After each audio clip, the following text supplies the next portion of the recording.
Alors, Poitiers, en fait, pour la FIGEO, c'est quelque chose d'un peu particulier. Alors, on dit ça généralement à chaque fois qu'on va dans un endroit, mais là, c'est vrai, puisque Poitiers, c'est un retour.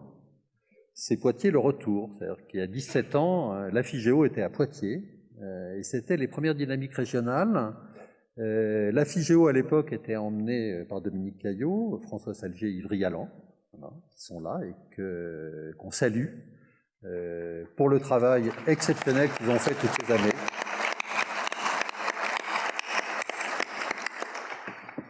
En dehors des gens qui sont présents sur la scène, il y a dans la salle des gens qui ont contribué très fortement à ces Jeux Data Days et qui contribuent toujours très fortement aux Jeux Data Days.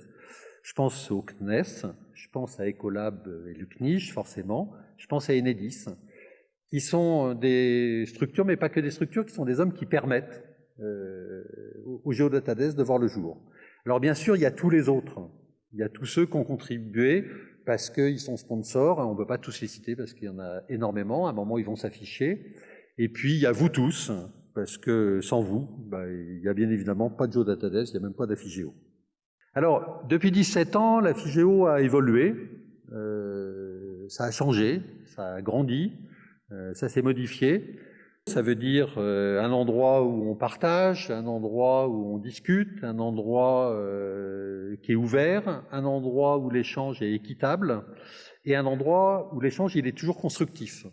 Ce qui est en gros l'ADN de la FIGEO, et qui fait que la FIGEO peut à un moment dire qu'il représente l'écosystème de l'information géographique ou géonumérique. Et puis la FIGEO participe à l'aventure en soutien au CNIJ dans le cadre d'une convention avec Ecolab, mais participe aussi physiquement, puisque Christine Arcas et moi-même, on participe aux commissions du CNIJ et on en préside certaines. Les Jeux Data Days sans Ronnie, sans Pierre, sans Guillaume, sans Mathieu, ça n'aurait pas marché. Qu'il a fallu toute cette énergie, il a fallu ces femmes et ces hommes qui bossent. Et puis il a fallu, et là vous le savez bien, il a fallu Élise, il a fallu Jovista, Isabelle et Assad, sans qui rien n'aurait été possible. Je vous remercie.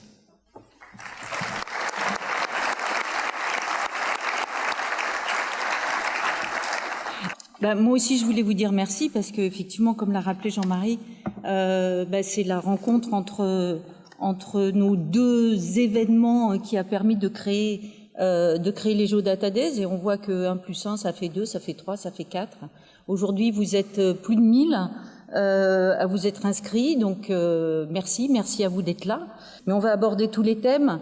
Le thème des risques, de la sécurité, des réseaux, du littoral, du changement climatique et de toutes ses conséquences. On va aborder tous les défis auxquels vous faites face, l'avalanche de données, des contextes de coproduction de multiples producteurs, l'arrivée de l'intelligence artificielle, la 3D qui devient un passage obligé, les jumeaux numériques.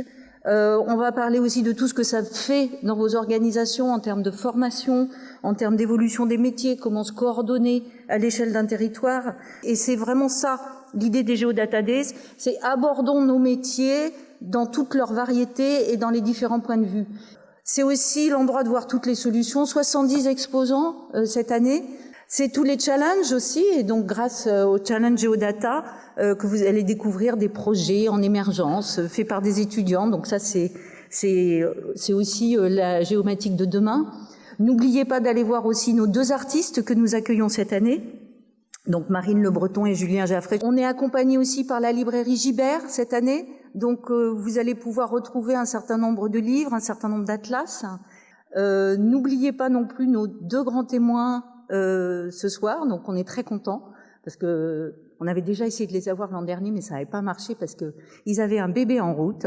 Donc Clara Di Alberto et Jules Grandin seront avec nous en fin d'après-midi. Et je suis très très contente qu'ils soient là parce que pour moi c'est la relève.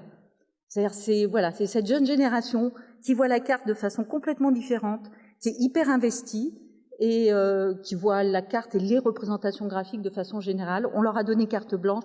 Je pense que ce sera un bon moment. La relève est là. Tu disais Poitiers, il y a 17 ans, c'était le début. Ben voilà, la relève est là, donc on continue. Bon Géodata Days.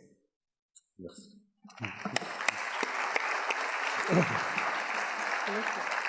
Alors, Donc je vais passer la parole à la présidente du Grand Poitiers, Florence Jardin. Le temps de rencontre que vous avez aujourd'hui est particulièrement important, je pense, pour vous tous.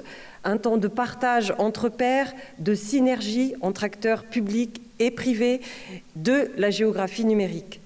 C'est important pour Grand Poitiers également, car nous avons la conviction que la stratégie de la donnée est une pierre indispensable à l'édifice d'une transition à la fois écologique et solidaire, et ce pour 3 raisons principales.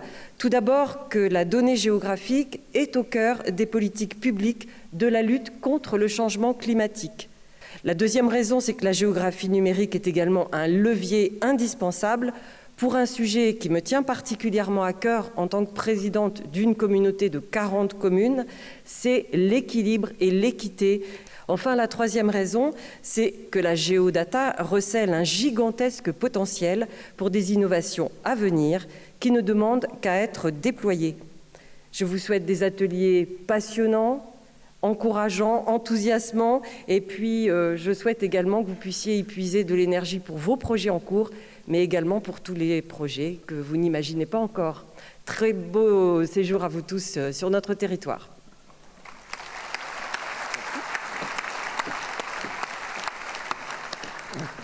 Aujourd'hui, donc, les territoires, comme vous le savez, ont des obligations de réduire leurs émissions de gaz à effet de serre, notamment par un des leviers qui est le déploiement des énergies renouvelables.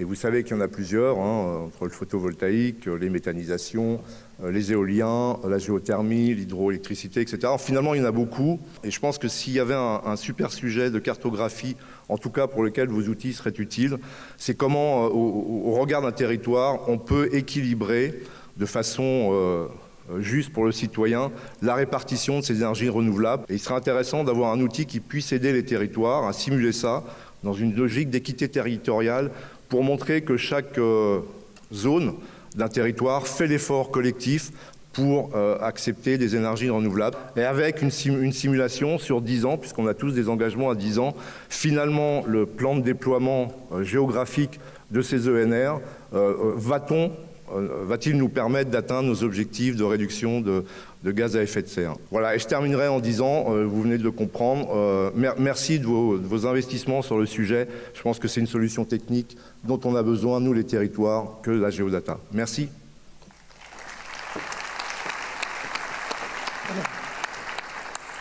Je remercie l'ensemble des organisateurs. Je salue l'Afligéo et son président et Décryptagéo. Merci à vous d'avoir choisi la Vienne pour cette 5e édition des Geodata Days. Le thème retenu cette année, le futur de la géodata, résonne particulièrement fort à quelques pas de la Technopole et du Futuroscope sur une terre d'innovation tournée vers l'avenir. Pour notre territoire, la donnée informatique géographique a tout son sens. C'est d'abord un outil d'aide à la gestion, à l'exploitation. C'est aussi un outil d'aide à la décision publique. Car oui, nous avons besoin de vous tous pour nous aider à mieux appréhender nos territoires, d'identifier les possibilités pour agir, pour nous permettre finalement de définir au mieux ce qu'on va faire demain. Vous dire ensuite qu'au-delà des données géographiques, le département s'inscrit pleinement dans le mouvement de Open Data en mettant à disposition un certain nombre de ces données sur la plateforme régionale Pigma. Voilà, la transition est toute trouvée pour accueillir la prochaine prise de parole. Je vous souhaite 2 très belles journées sur notre territoire de la Vienne. Bon Geodata Days à tous. Je vous remercie. Si je suis devant vous ce matin, c'est parce que nous avons créé, il y a 30 ans, un système d'information géographique qui traitait de l'aménagement du territoire et également, ça porte son nom dans le GIP, Groupement d'intérêt public d'aménagement du territoire et de gestion des risques, puisqu'au départ, nous faisons de la prévention des incendies de forêt. Et donc, nous avons créé ce système d'information géographique pour permettre à la fois aux pompiers et à la fois aux forestiers de parler le même langage. Et quand vous avez un jeune blanc-bec comme moi en 1992 qui leur disait « c'est pour faire l'informatique », les types, ils avaient jusqu'à présent fait des fossés, des points d'eau, des pistes forestières pour que les pompiers arrivent plus vite. Et on leur disait de faire du système information géographique. Voilà, c'est comme cela que nous avons mis en place cet outil, puis nous aurons l'occasion aussi de développer, puisque nous avions un portail régional que nous avons mis, qui est un outil stratégique, qui est Pigma. Et aujourd'hui, Pigma, ça permet de diffuser, de partager, de mieux comprendre différents acteurs. Et ce sont des plateformes comme celle-ci qui permettent aujourd'hui de pouvoir échanger la donnée en confiance et en travail œcuménique avec les uns et les autres. Je vous souhaite à tous et toutes un événement comme celui-ci. Vous devez pouvoir le faire à la fois de façon professionnelle, mais à la fois conviviale et surtout conviviale. Bonne Géotadéis. Merci.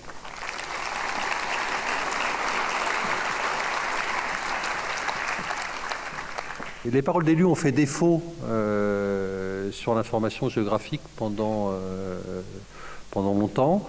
Aujourd'hui, on voit bien que les élus commencent à être ou sont mobilisés, en tout cas certains depuis plusieurs années, d'autres plus récemment.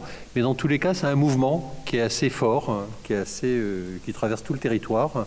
Et c'est le témoignage aussi que l'information géographique est quelque chose qui est en train d'être plus lisible, qui devient de plus en plus lisible et de plus en plus évident pour tout le monde.